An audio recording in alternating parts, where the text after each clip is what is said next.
ప్రకాశం జిల్లా ఎర్రగొండపాలెం మిథున్పారా నర్సింగ్ కళాశాలలో మత్తు పదార్థాల వ్యతిరేకంగా అవగాహన నిర్వహించారు.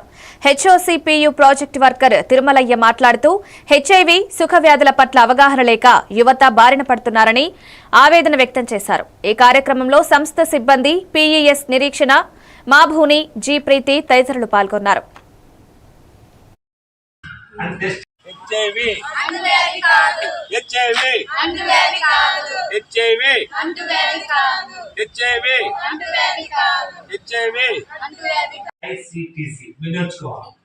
ఐసిటిసి అంటే integrated counselling and testing centre అని ప్రతి హాస్పిటల్లో ఉంటుంది.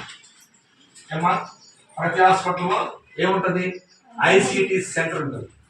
ఈ ఐసిటి సెంటర్ అనేది రక్తం ద్వారా వచ్చే వ్యాధులు ఇది ఒకటి. రెండవది వచ్చి సిపిలిస్ కూడా ఉంటుంది. తెలుసా మీకు?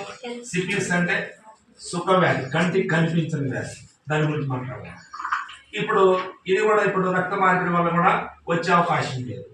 పరీక్ష చేసిన మన రక్తం మాత్రమే తీసుకుంది కాబట్టి 3 అంశాలలో 4.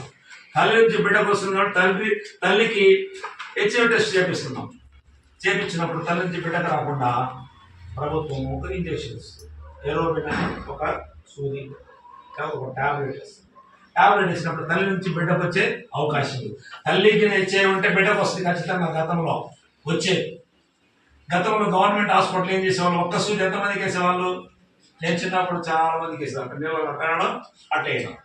నీళ్ళు తీసుకుంటే వేడి నీళ్ళు